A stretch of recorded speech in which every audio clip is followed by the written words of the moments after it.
Hey guys, what's up? Bevan here, and I want to share the story of getting my first customer on Focal Point. Now, this is not going to be about how I necessarily got that customer because really the how is in the entirety of building the product, for many months and iterating and so forth. But I want to talk about one of the proximate causes of getting that customer, which was launching on Betalist. So Betalist, as you may know, if you're an early adopter, you're sort of into the tech scene, it's a website to basically showcase pre-launch startups. So you can post your website there if it's pre-launch, and you have to have a newsletter sign up or some sort of an email entry form on your landing page so that people can, sign up for updates for when you launch. And so that's what I did for Focal Point. It was pretty much ready to go at that point.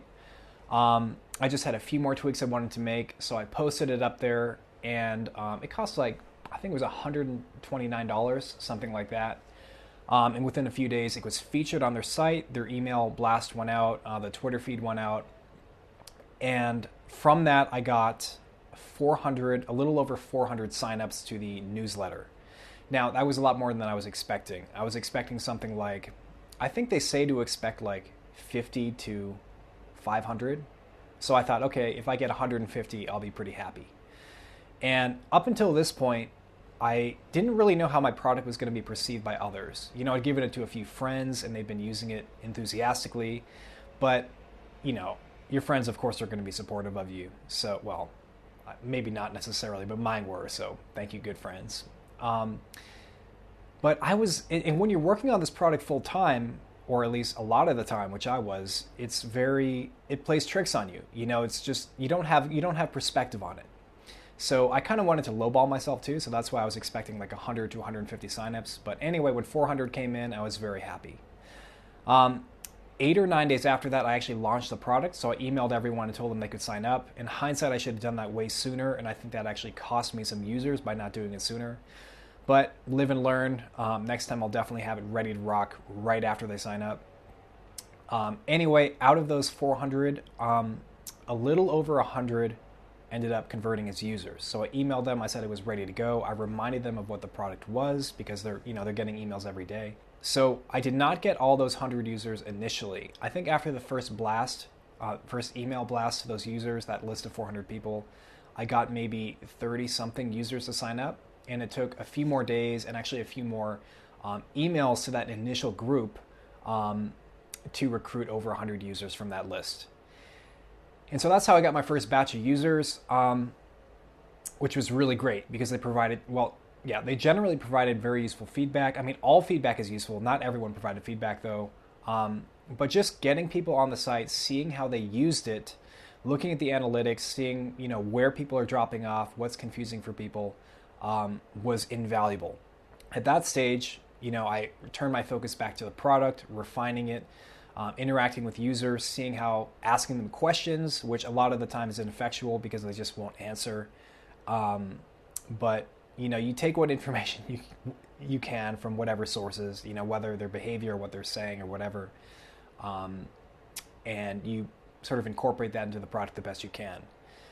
So that's been my focus. Actually, even now, a month later, I've gotten a steady trickle of users since then, not from the list. I'm not even really sure how they're signing up. I really have to add one of those "How did you hear about Focal Point" widgets on the site if they don't have a HTTP referrer when they sign up.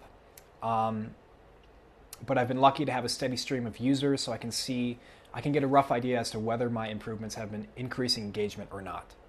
And a lot of those initial users, by the way, they churned, I guess is the term. They just did not engage enough with the features. So that's basically what I've been optimizing for, is to get engagement with the features, making the reminders more effective, just explaining the features better and so forth, making the on-ramp process, the find your goal process easier and have a lot less copy. That's been a big thing that's improved engagement with the site and just making it more streamlined. So that's been my focus. Anyway, getting my first customer. This was actually a surprise to me because I have everything set up and I have this list of all the users and I can see how they're engaging with the site in terms of their numbers. How did they journal yesterday and the day before? What's their journal streak and so forth? How many, what's their streak and their habits? Are they checking in every day? When's the last time they were seen? So I have a good overview of engagement. And the user who ended up signing up first for the paid plan was not on my radar because they had not really engaged as much as, you know, many of the other users who I was fairly certain some of these other users were going to buy. But the user who did buy first was one of the first to sign up and hadn't really engaged that much. So it was really surprising when, you know, it was just a random morning. I woke up, sat down at the computer, and you know how they have that expression like, oh, my jaw dropped? Well, my jaw dropped. It was like, like I literally was sitting there in front of the computer with my jaw open, like just staring at the email, like, oh my God, this is amazing. I just got a customer. And I was pretty sure that I was going to get some customers in the near future, but just to see that was just, it was great. It was like a burst of inspiration. It's just so validating, you know, to have spent all this time on this project and then to actually see at least one person willing to trade their money for it. So very encouraging moment. Wrote him a thank you email. And yeah, it was great. It was really, really nice. Obviously. But it's hard to communicate just what a great moment that was, because I'd really put a lot into it. I mean, I don't really think it's a good idea to identify with a product that you're making so much. I like to view it as kind of like an experiment and not to take anything personally either way. Anyway, it was really validating and was a great experience. I highly recommend it. Get your first customer. Anyway, I hope you got some value from this video. Subscribe if you did, and I'll talk to you next time. Thanks for watching.